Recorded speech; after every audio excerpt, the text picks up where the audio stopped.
Good morning. How you guys doing? Yeah, right. Coffee. How you guys doing with coffee? Good morning, everyone, and welcome to asking questions and getting your answers answered, um, and getting things off your bucket list. How you guys doing so far? What is in your bucket list? So, short update. Um, I am in discussion with a couple of special people and we're going to talk about soon. I put together a show and an education part and a small protest, or not small, a big protest about the use of GPS related colors, fence colors. And yeah, I'm still collecting data and information, scientific evidence, because if we talk about stuff, we're going to talk about serious about stuff. So back to you guys.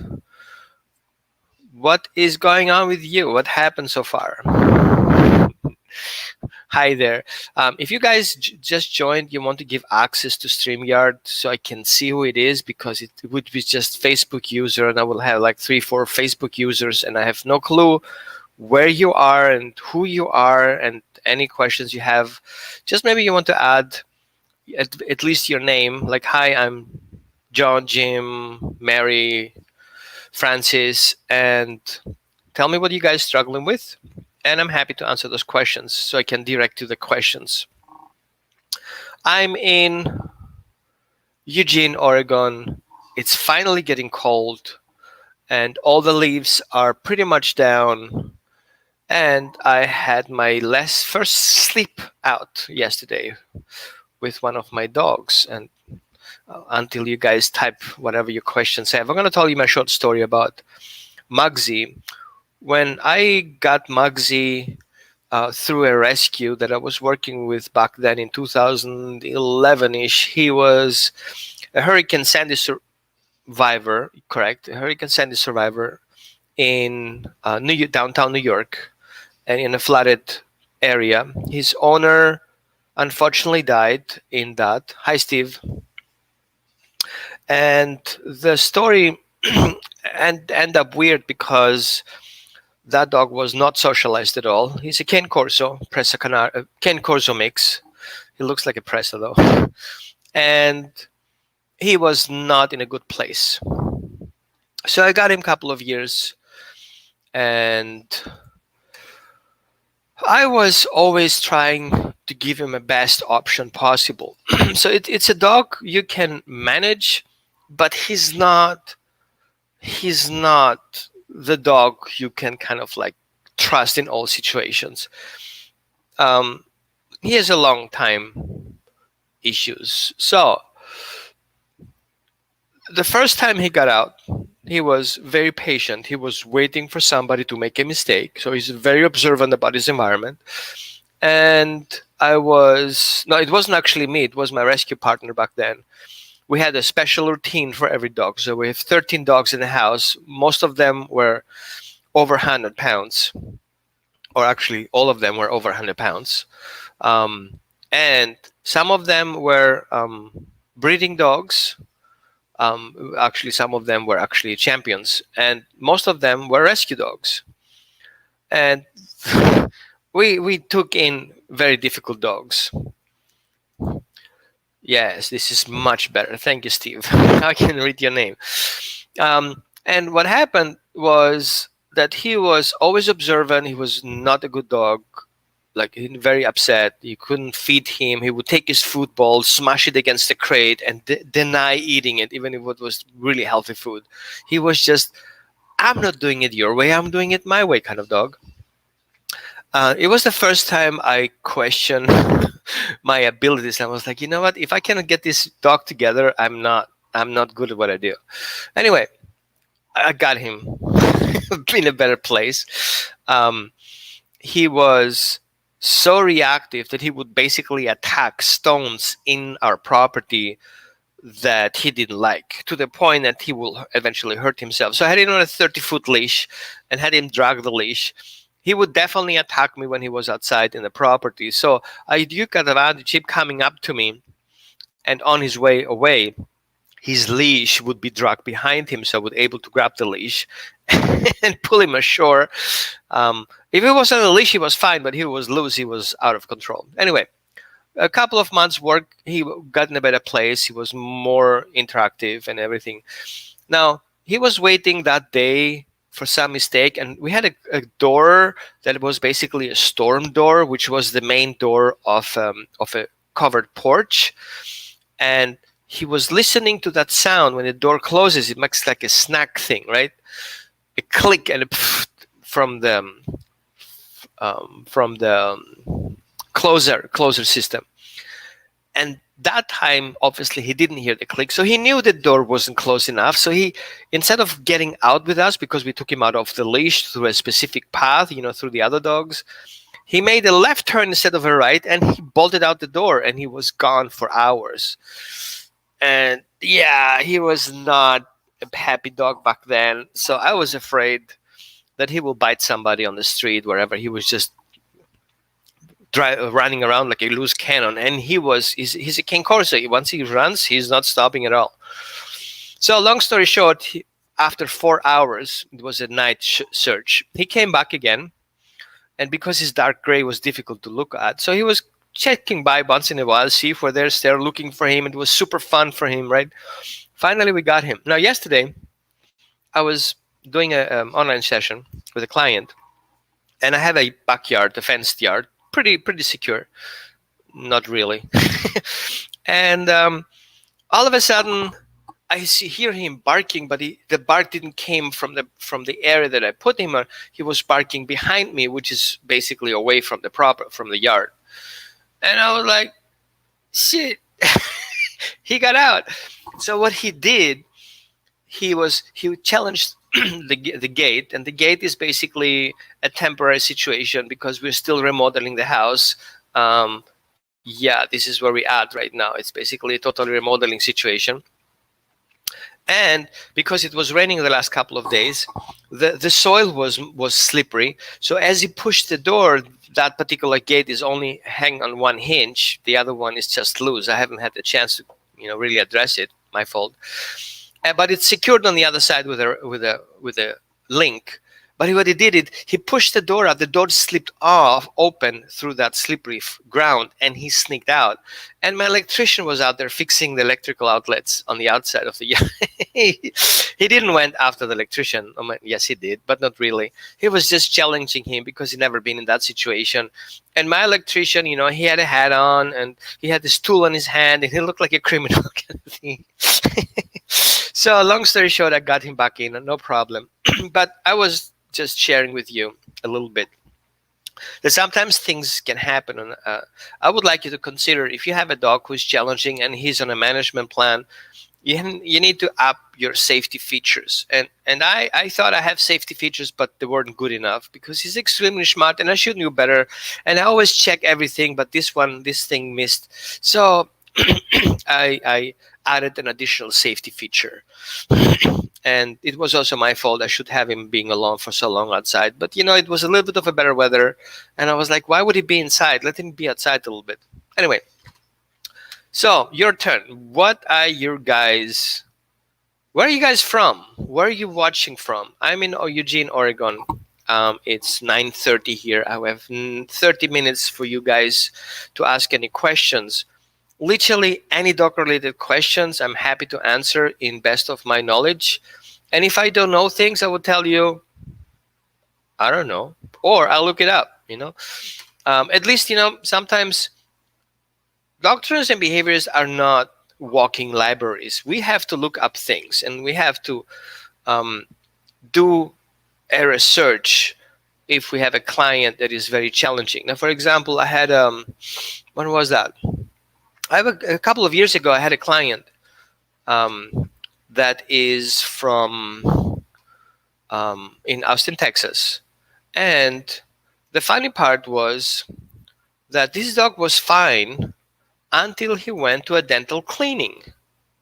And after that dental cleaning, that dog was aggressive towards his owner. He would lunge at people everywhere.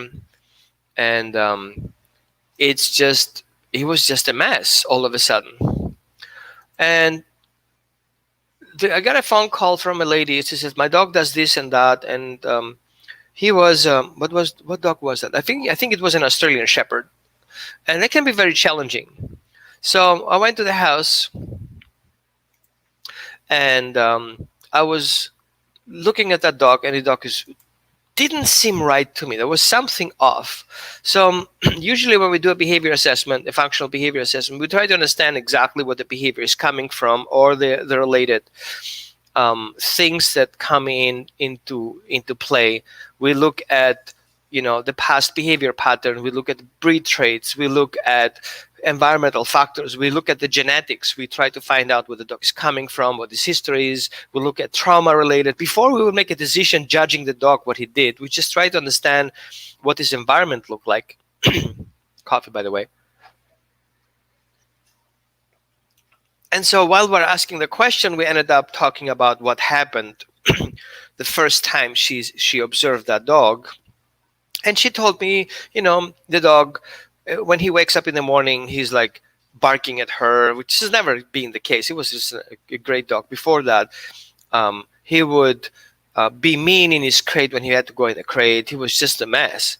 So looking into that timeline, we look into 2-3 days before that. So I'm looking at least one day and walk my way back to a month. And the first thing that come to my attention was that he was fine before he went to a regular teeth cleaning process, actually at the pet shop. And I was like, so tell me about that situation. She's like, well, we went to this new thing, dental cleaning, that was anesthesia free. I was like, okay, so how did they clean the teeth anesthesia free? Well, they used that forget-me drug. Oh. And I was like, what's that? I had no clue that you can use these kind of drugs to clean teeth. And I remember forget-me drugs from sci-fi movies, KGB, MI6. And yeah, well, and she says, well, I'm a nurse, and she works in a medical facility that treats children with skin problems and injuries. And she says, we use that with children. And as she tries to explain to me what it is, she's like, oh my God. And I was like, what happened? She says, that makes absolutely sense now. And I was like, okay, fill me in, please. She says, when we use these drugs for children, especially when they have facial cuts, when we need to stitch them back together, we need to observe how we stitch the nerves together. So I don't know how they do it, but anyway, I'm just explaining here how they stitch the skin together, because they need to see the response, that the nerve is really connected and the body responds to that. And so they use a drug where the child basically is aware of things and going through this process, but by the end of the treatment, using a drug, the child will forget what happened during that anesthesia. Not really anesthesia, but through that process. But then she says she observed that those kids are very frustrated after that, because sometimes they don't even recognize their parents. And I was like, you know what? That is definitely something that may be connected.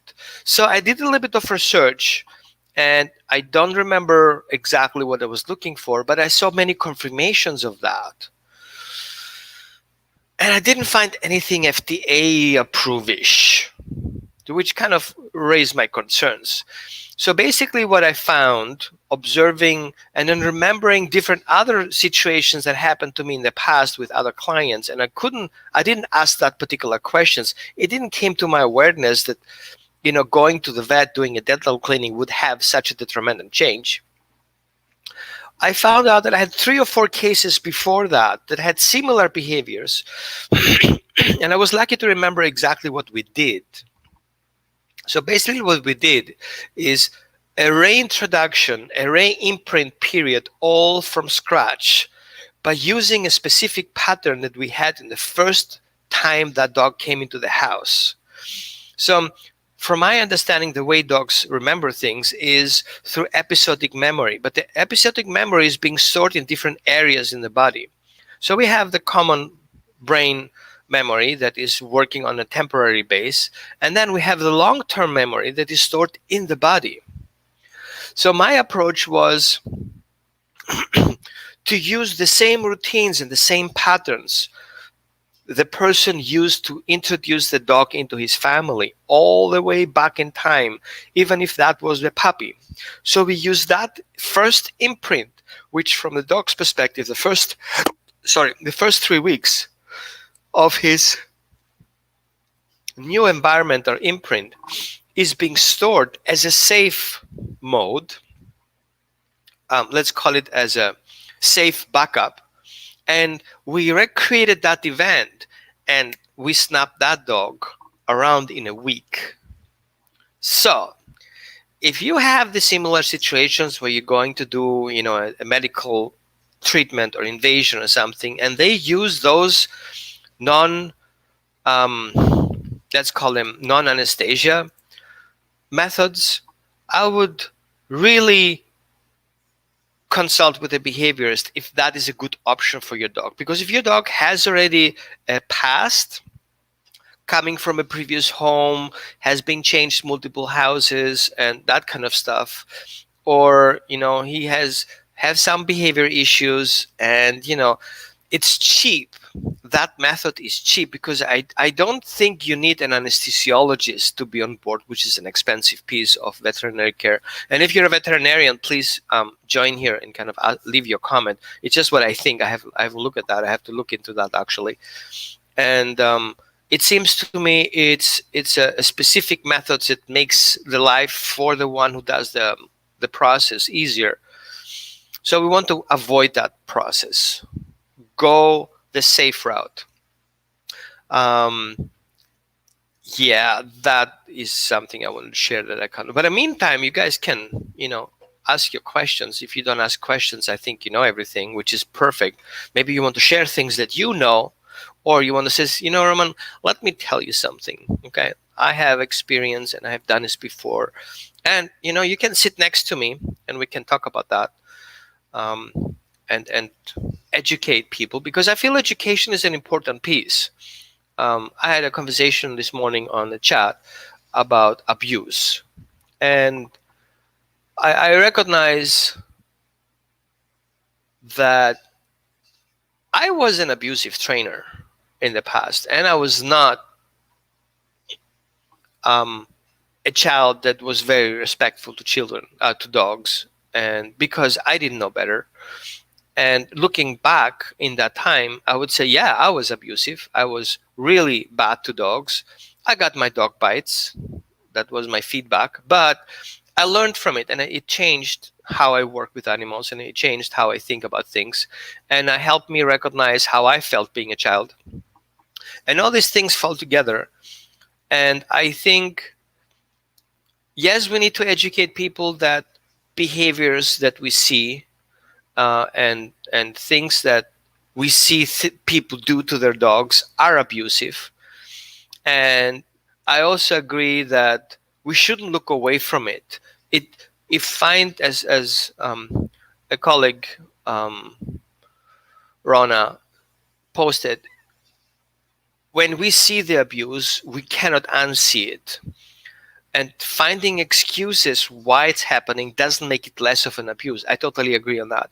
But also what I see is that people get very defensive if you push that abuse things, because they believe they love their dogs, which they do, obviously. They feel that way.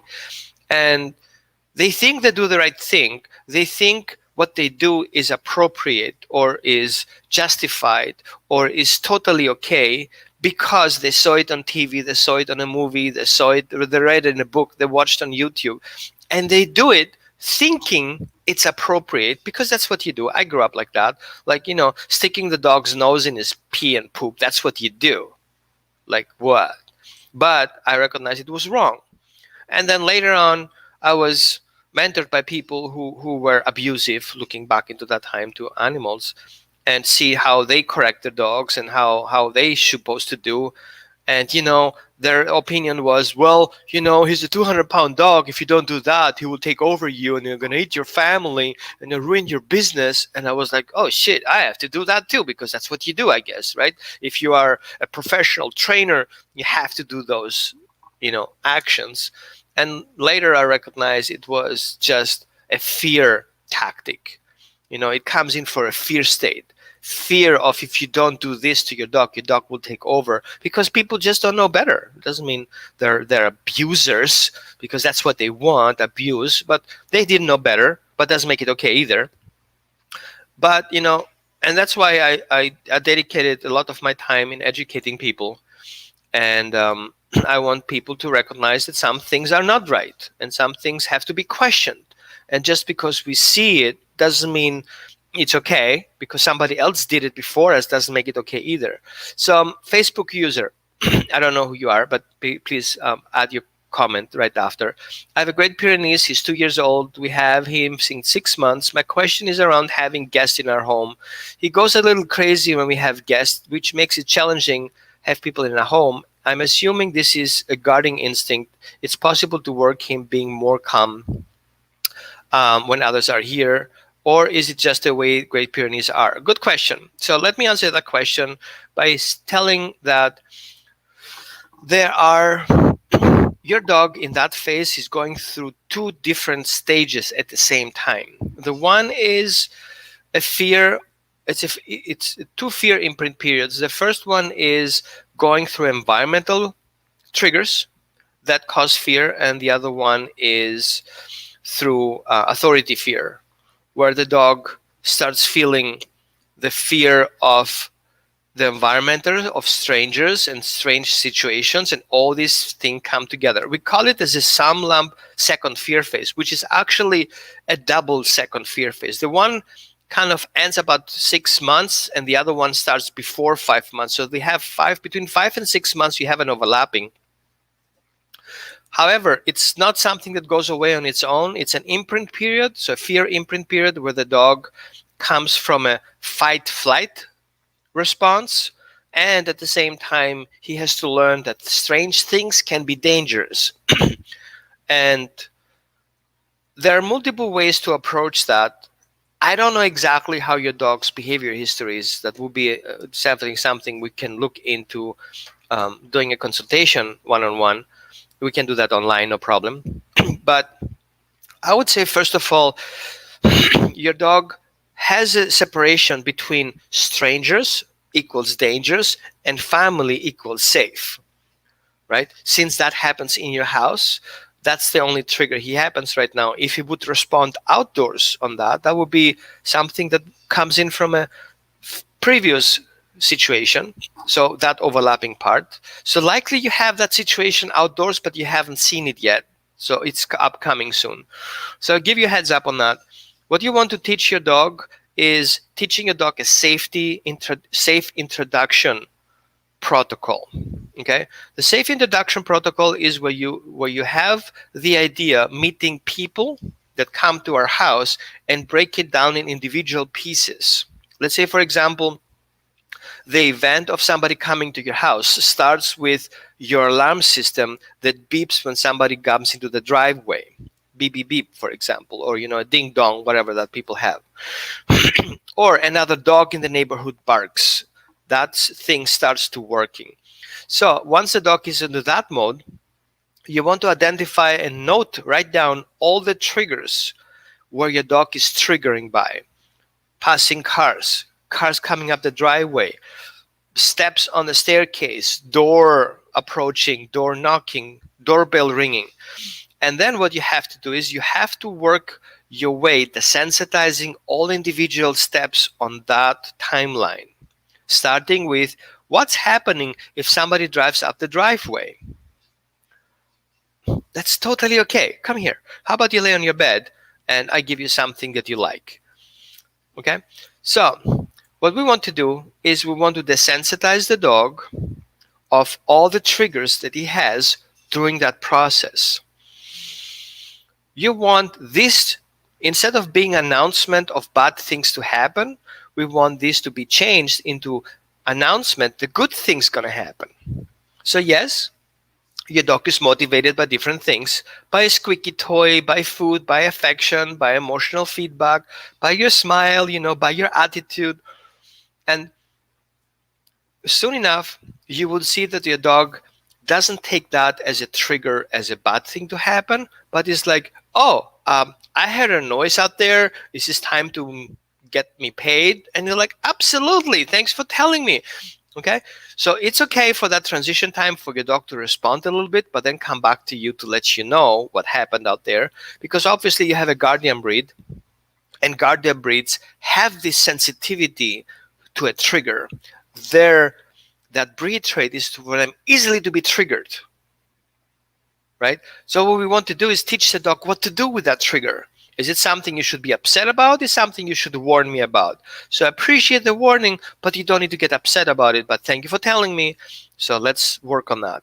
And then you work your way up. Now, I don't know what your protocol is right now and what you have done up to that point, because there are multiple factors that affect your dog's behavior. The one would be a traumatic experience that triggered the whole event.